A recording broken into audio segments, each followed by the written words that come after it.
And even when they were ignoring them and seeking support from their family and friends, a lot of their comments that they were dealing with were dismissive comments, such as, oh, we don't want to tell that to society. We might be ostracized if you go around telling them that you're depressed. Or depressed, what are you depressed about? You've got it. There's nothing to be depressed about. You know, for families that are trying to make it in this host country, mental health is not the priority. They were often the comments that you get from these communities is just, you just need to get over it, or you can't deal with pressure because you're the generation that's had it easy. And on that note, I'm going to lead to Tommy, who will introduce the first organisation today. Thank you very much for listening to me. Thank you so much, Sarika. Our first speaker is the wonderful Samira from Woke Weekly UK, which is an amazing organisation that devotes itself to stimulating conversations and issues within the Black community and beyond through the medium of debates and discussions, which they hold across the UK in collaboration with African Caribbean societies at universities. And we can't wait to see what you have to say on mental health in the Black community. Thank you very much, Samira. I'll leave it to you. Oh, that's amazing. That's an amazing introduction. Thank you. My voice is a bit croaky because I'm recovering from a cold, so I'm going to be clearing my voice quite a lot. First of all, sorry, Sarika, you've really hit the nail absolutely on the head. I agree with so much of what you've said. Can everyone hear? Am I on mute? No, you can hear me. I agree with so much of what you said, and it's so important. And very much just following on from what you said. I'm a final year psychology student, and I'm currently looking at mental health literacy in the Black community. And it's not a disaster. I don't believe it's as bad as what I anticipated it to be. But what I've, in my research, to my literature review, and in my own research, what I am beginning to understand is that there is definitely a crisis. It's not absolutely mad, but it could be so much more better. And where would I really start? So like mental health literacy specifically looks at your knowledge of mental health disorders and issues, the stigma surrounding it, and your attitudes towards seeking help.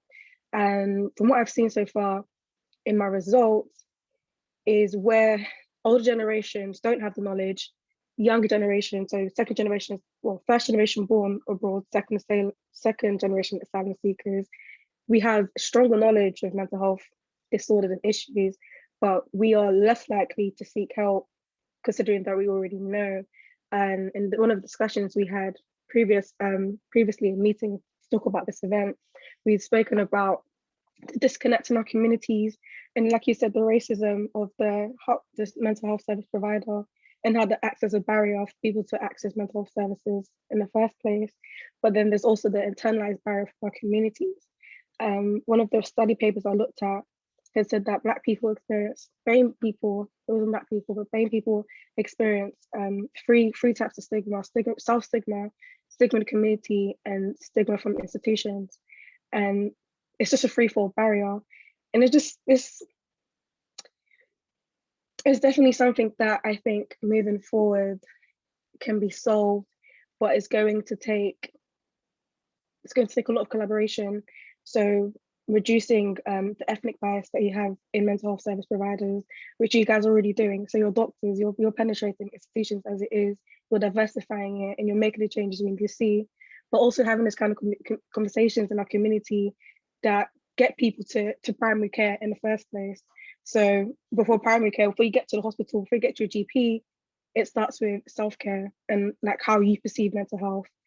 And that is what my dissertation on. That is really, really a serious problem in our community. Just looking at yourself and knowing, am I just sad? Am I depressed? You either have the catastrophizing of situations where, because things like this don't happen, you think the absolute worst straight away, which I have like my dad prescribing medication things that is like, it's just a cough. It's just a cough. But I have so much trauma from having going to hospitals and being misunderstood. So when something happens, there's that overplaying of symptoms to make sure that you get some kind of response. And I believe I've inherited that to some extent. So like I had a cold over the weekend. But in my head, I was like, yeah, you got COVID. Like, no, you don't have COVID. You've got a cold. you've had a cold before. It's like, I don't have COVID, I do just have a cold. But in my head, it was like, you need to take this so much more seriously, because you're living in a world where you live in a country where you're not valued until you make yourself valuable. And if I tell myself that it's not that deep, then nobody's going to think it's that deep. So I really have to catastrophize it. But then I have the other part of me that tends to play things down, because it's like, okay, so you have some of the statistics of like people from BHM communities being 8 times more likely to get CTOs. So CTOs are like community treatment orders. And it's basically like you mandatorily have to be submitted to hospital, and it's 8 times higher for BHM communities. I'm just thinking, okay, so there's clearly an issue of Black people and people in the BHM community being hospitalized before they've even got a chance to just get simple medication from their GP. So I'm like, okay, when I have issues of my own, I'm like, okay, so you think it's just a cough, you tell your GP it's a cough, and they're gonna put you in ICU. So you better know what you're talking about. So it's the twofold there. And some of the other statistics was talking about how with our parents and being second generation, a lot of them have left their countries and have left all kind of traumatic events and come here and brought it with them. And you're never really aware of how trauma passes on through generations until you're in a situation where your trauma presents itself. So a lot of us live with it unconsciously, and unconscious is very much as effective as your conscious behavior. And that also affects our help-seeking behaviors. So like again, the catastrophizing, the underplaying, these are all, they're trauma behaviors. They're trauma behaviors that we've learned from our parents. And if we, as our community, as this generation now, choose to ignore it or just, continue to foster those habits, it just passes on to our children. Side note, so I did my placement year in Tanzania, and I worked in a women's shelter, and I was speaking to, I say women, but very, very much like girls my age and girls my age. I'm 21, girls my age and teenagers who had suffered from all kinds of things, which had led to them being on the streets, so from prostitution, drugs, mental, physical, and sexual abuse in their families, which led to them being in the streets. And my job was to basically convince them to come to the hospital that I was working at, the mental health clinic, and come and get therapy. And the first session I went there, and I sort of spoke to them, I just felt like a big hypocrite, because I was like, wow, I know so many people in the UK who perhaps our problems are not as severe as theirs, but our parents have left war zones, have literally flew halfway across the world to get to a country where they have the proper medical systems and healthcare systems in place, so that we can, and education systems, so that we can access those privileges, and we don't even use them. So it's like they had issues of, we wanted them to come to the clinic Monday to Fridays, but the clinic is only open Monday to Fridays till 4 p.m. These were school kids. They finished school at 4, and the mental health clinic did not open on the weekends. And I think about the 24-hour helpline services, how many different services we have running who haven't acknowledged the institutional racism. We have organizations like this one today who sprouted up to kind of take on the role of, okay, if they're not going to help us, we're going to help ourselves. So many of us exist, but no one's using them, which is, again, it's an issue.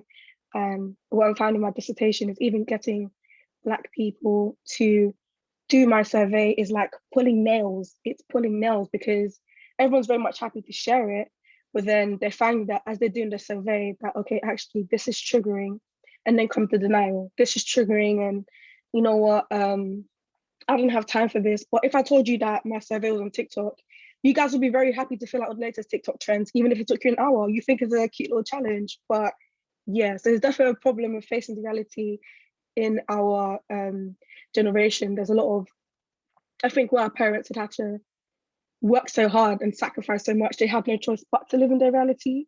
And I'm not going to say that our generation hasn't got their mind like screwed on right, because we do, and we're breaking barriers, doing incredible things. But there's also this level of distraction, a lot of focusing your mind on other things, which hurts, because it's like if we don't heal from our wounds, we just pass on to our children, and the cycle just becomes stupendously long, when it really could have been as simple as one person breaking generational curse. but you didn't because it was too triggering. So I'm trying to find ways. My initiative right now is sending people brownies, sending brownies if you complete surveys, getting into a raffle if you complete the survey, and it's working. So I think there is a level of monetization and a way that we can make our generation more aware of help seeking issues and get them to actually seek help. It's just like, it's gonna have to take trivial things like brownies. Brownies is gonna make you complete a survey on mental health, really? Like, it's your mental health. But yes, I think that's very much my take on it. There is an issue of help seeking behavior for mental health issues in BAME communities. It's getting better, but it needs to get a lot better in the next couple of years, because in the next 10 years, a lot of us will be having babies.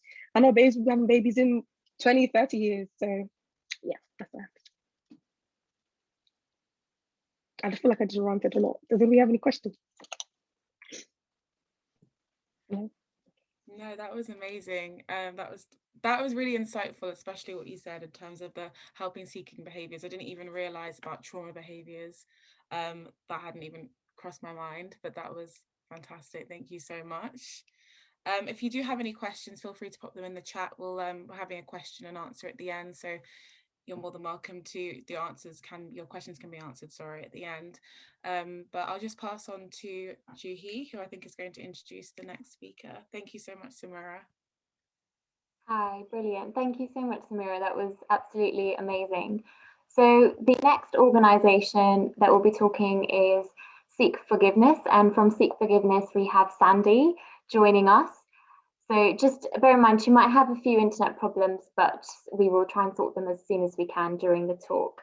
So a little bit about SIKH Forgiveness. They are an organisation which has worked nationwide to create mental health hubs, supporting those who are suffering in silence and standing with them. They've organised workshops, podcasts, published a book tackling the taboo topics that South Asian communities evade, such as eating disorders, abuse, and other mental health conditions.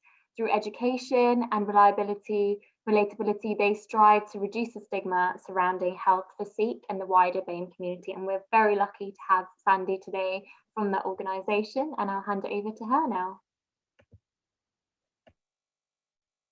Hi everyone, thank you for having me. It's a pleasure to be invited and talk on such an important topic.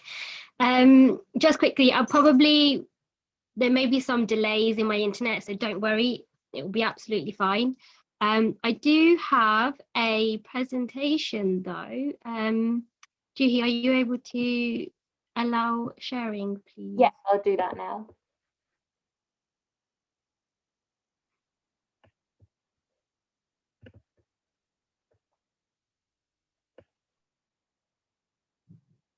I'm hoping everybody can see this. Yeah, we can. Right, okay. So I'm just going to talk through it as well. So I think Juhi's done an amazing job of giving me an amazing introduction, but this is a little bit about SIKH Forgiveness.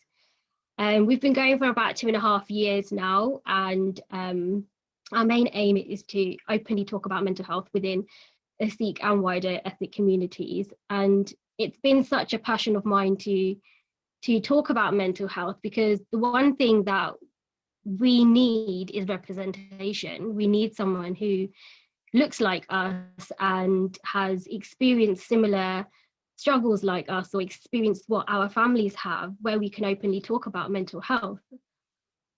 And that has been one of our drivers when setting up SIKH Forgiveness. It was going into those community organisations and those groups to see what they were experiencing, being that middle ground, and say, I'm here for you, which not many people have had.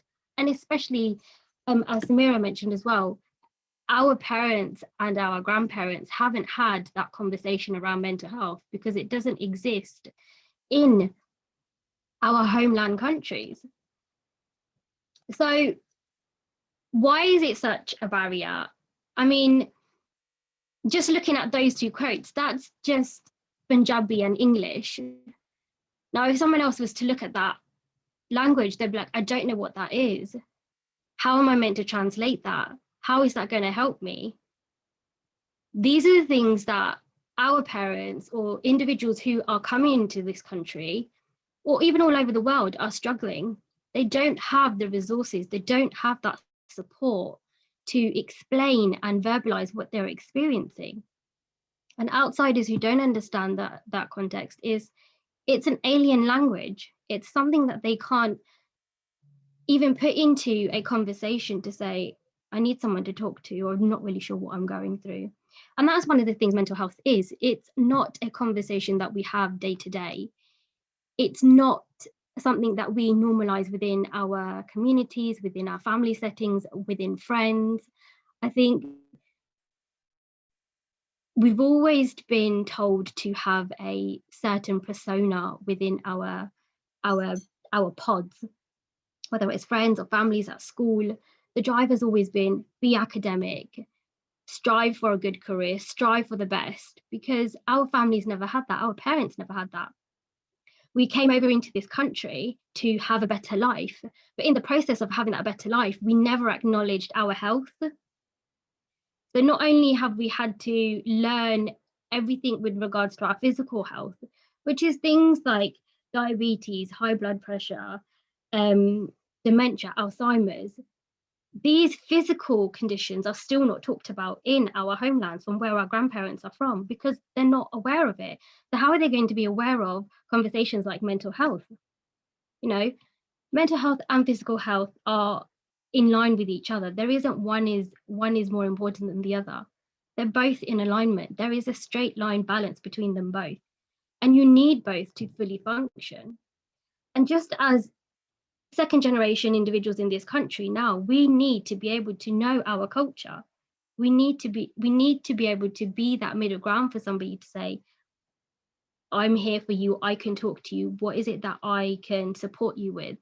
And I think that's a role we have taken on because our families have been the backbone of our education. So I think now it's really important for us to talk about mental health and be able to be the voices in being our professions or in our community settings or taking part in organizations or volunteering to be a voice for somebody, but also be a role model. I know for a fact from my upbringing, I didn't have organizations that were recommended to me or family members or friends to say, you can openly talk to somebody around mental health or what anxiety or depression is, or seeing a young female from an ethnic minority to say, you know, this is what mental health is, this is what physical health is. If you're struggling, you need to talk to somebody. We had very basic health education within schools. So a language barrier is a concern because we lack resources. Now, this is just something that I came across in the last couple of weeks of how many dialects we have this is just in India. You know, 720 dialects just in India. And even though they may have similarities within the language, there's still a different dialect amongst them, amongst their neighbours. Now, if we were to take that into a UK setting, every community, every borough, I mean, London, for example, every borough has a different way of talking, the way they communicate, they have an accent. It's even when people talk to me, they're like, oh, where are you from? And it's not even just the general famous question of where are you from, which I think a lot of you probably know what that is where are your family from? Well, actually, I'm born in the UK, but it's where in the UK you're from, where does your accent come from? And over time, we actually pick up different dialects from wherever we move to. But this example is just so key of how many things and experiences someone from, say, our homeland experience. They're coming over to the UK with a language that they've spoken their whole life to therefore learn a new language to be able to communicate that they might be feeling alone, they might be feeling isolated, they don't have the resources that they needed to communicate with someone. How do they find that? They find that through community and communication. And this is why it's so important for professionals to work alongside organizations. You know, working amongst local communities around mental health they have a broader knowledge of where supports are available. So for example, Sikh Forgiveness volunteers are based all across the UK. So that's Birmingham, Manchester, Coventry, London. They all know services and supports within those regions.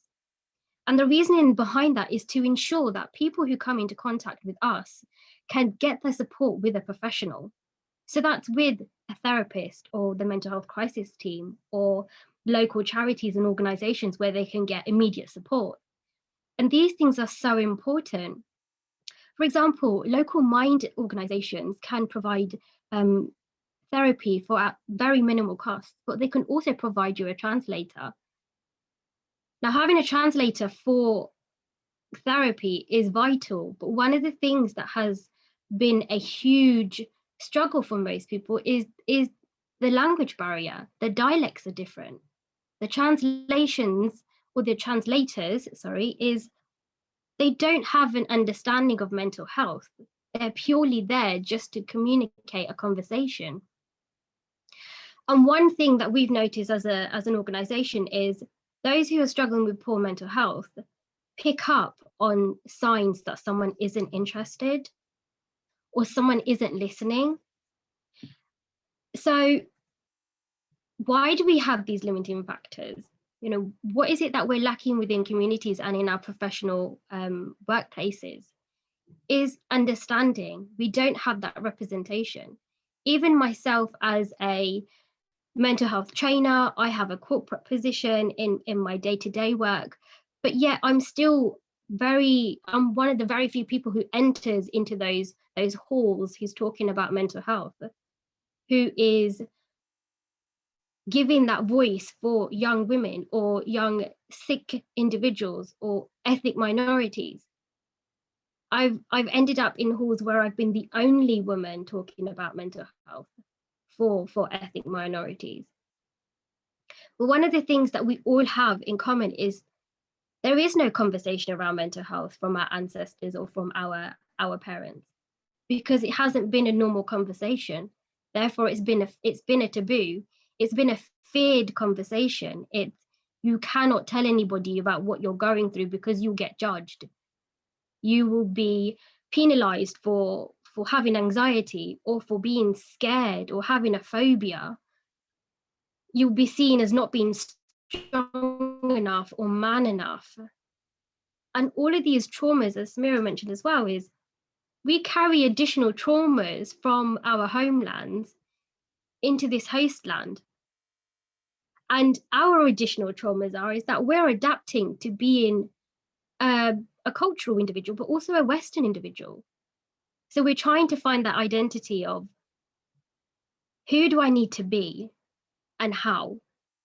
You know, we need to be able to understand what kind of mental health training is out there. How can us as individuals who have been in these conferences or been learning about mental health or learning about medicine, how can we help the narratives for professionals, social workers, care workers, the elderly, organizations? How can we use our skills that we have already as educated ethnic minorities in the UK to change that conversation? Yes, we are having a mental health crisis, and I think it's enhanced even more so during the COVID pandemic. However, we're very much more aware of it because a lot more people are experiencing anxieties that they've never experienced before.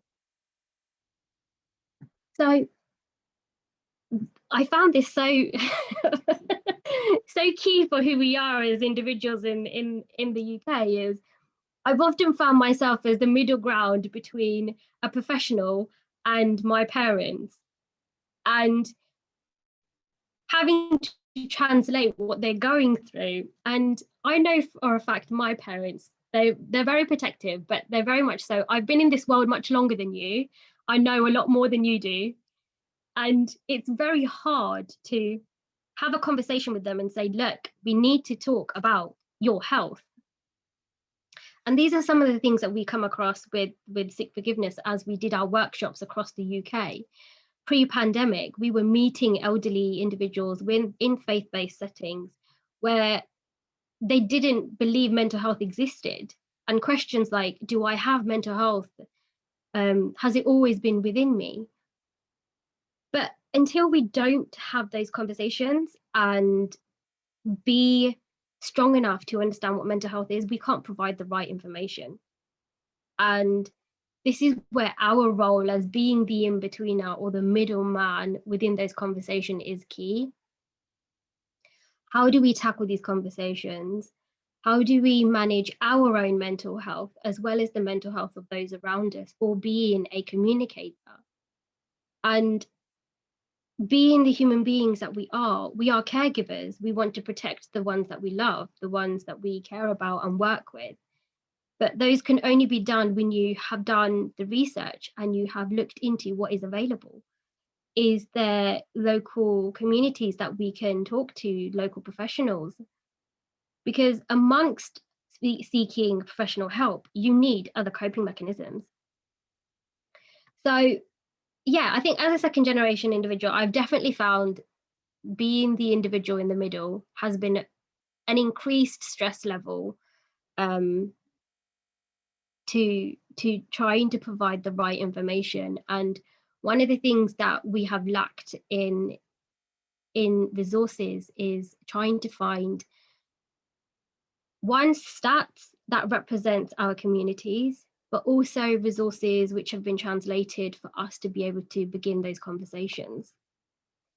As an organization, we have worked on translations and thought about how we can do this. And what we're really grateful about is in the UK, we have a world full of resources around mental health, around communities, around support services, but they just haven't been translated. And that was one of the things that we did as an organization, was to put together a resource where professionals and non-professional individuals can talk to one another. And this is a book that's been translated in Punjabi. However, it means that someone who can read and speak Punjabi can speak to someone who doesn't. And this is one of the key things that we wanted to do, was to bridge that gap that Punjabi speaking households were experiencing. They didn't have that resource to have a conversation about what mental health really is.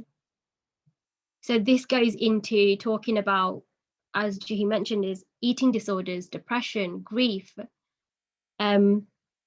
postpartum, psychosis, PTSD, everything that someone has experienced. We've experienced trauma, we've experienced anxiety, we've experienced stress, we've experienced depression. And without beginning the conversation somewhere, it's going to be a continued taboo.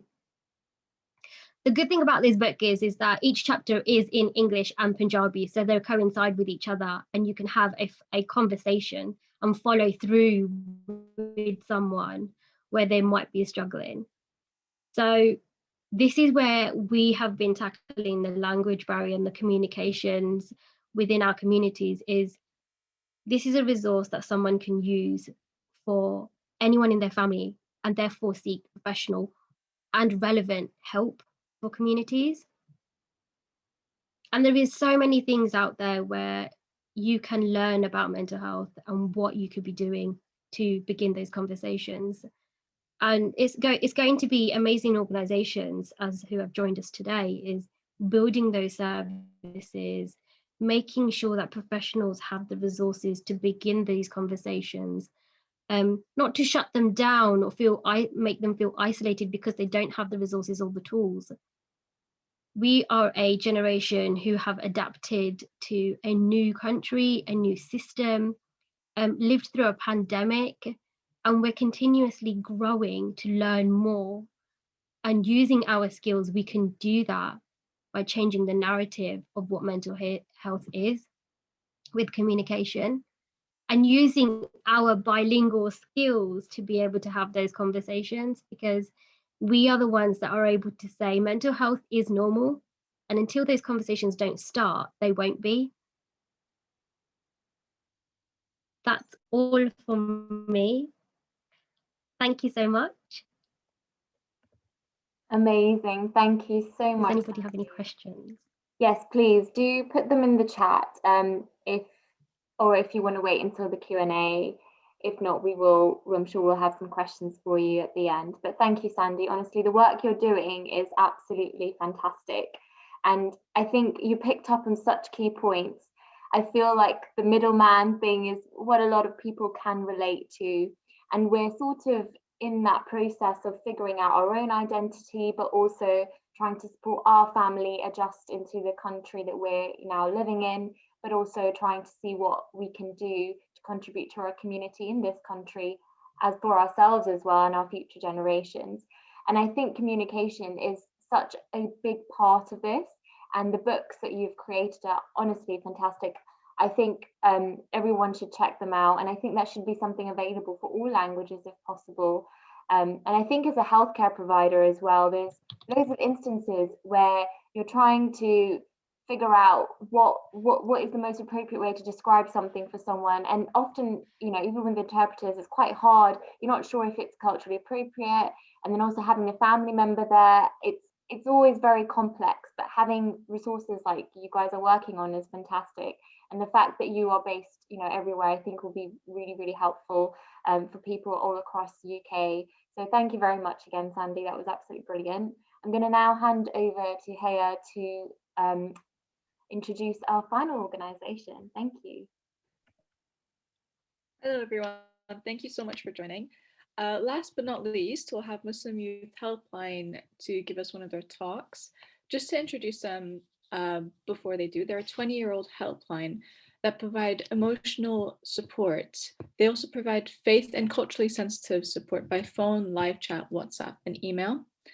They offer non-judgmental, confidential support every day from 4 to 10 p.m.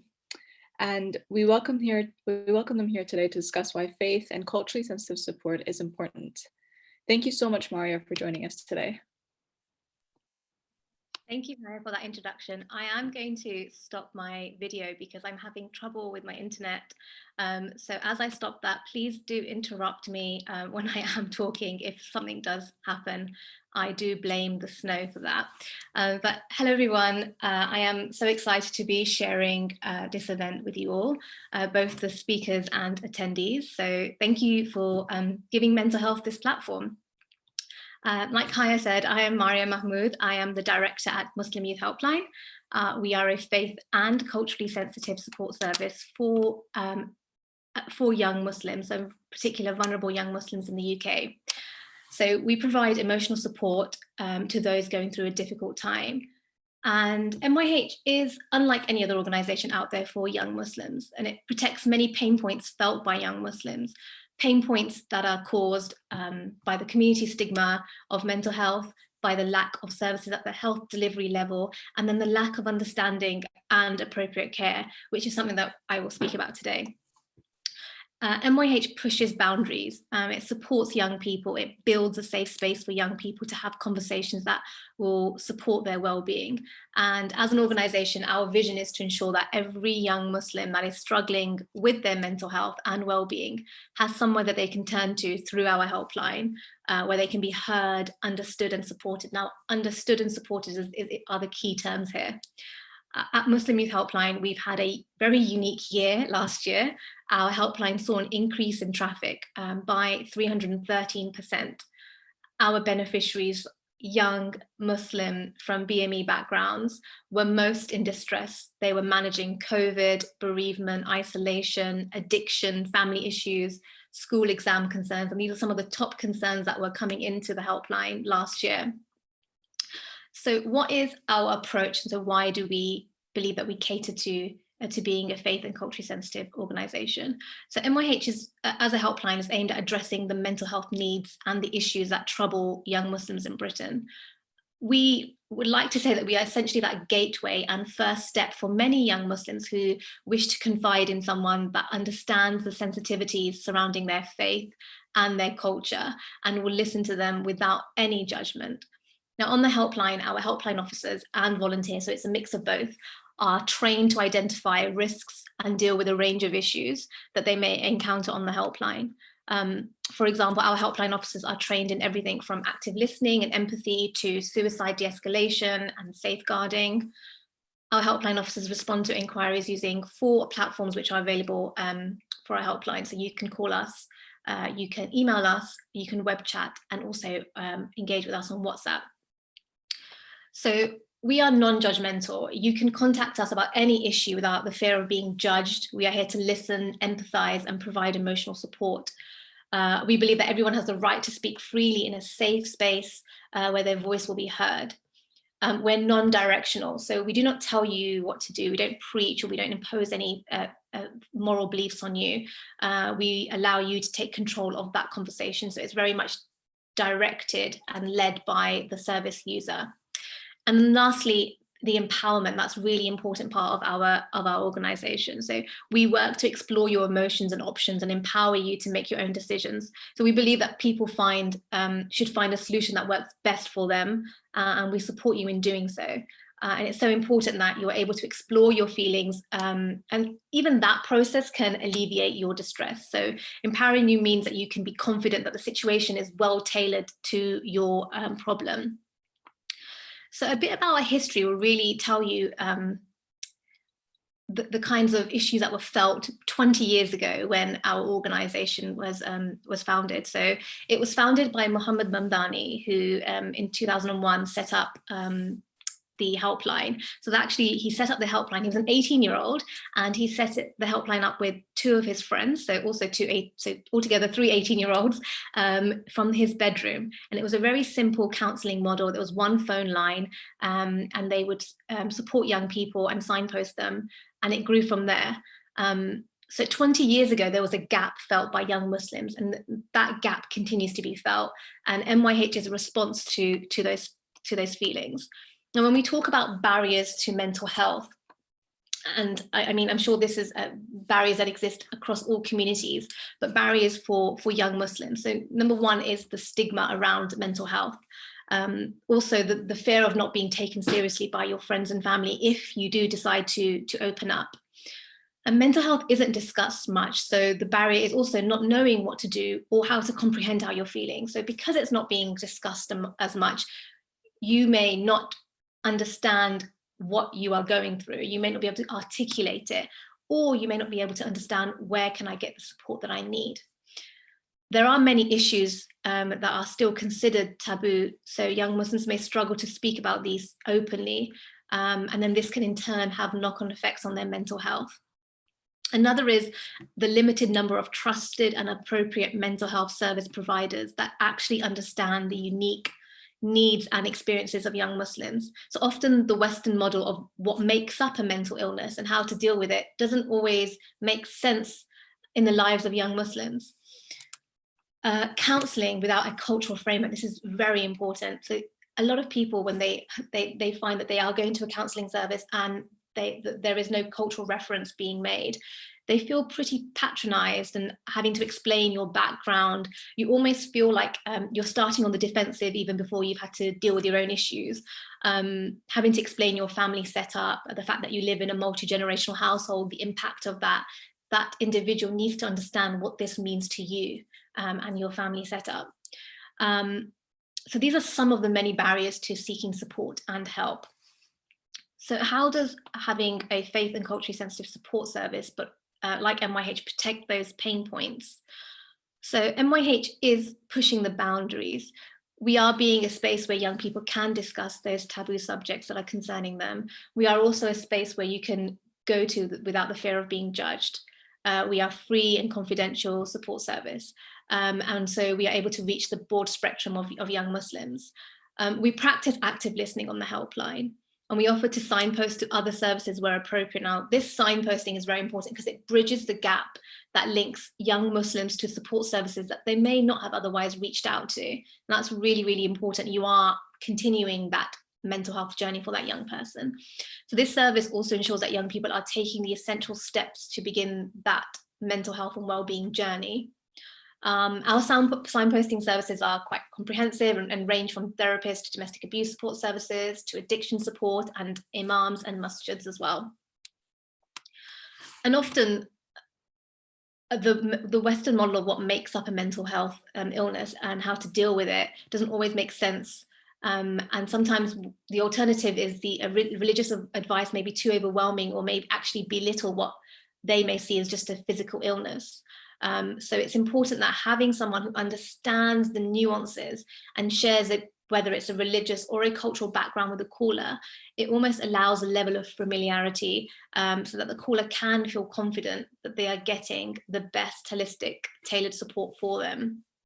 So why is faith and culturally sensitive approach so important? Now, we've touched upon some of those barriers that exist and how we can alleviate them, but why choose to be faith and culturally sensitive?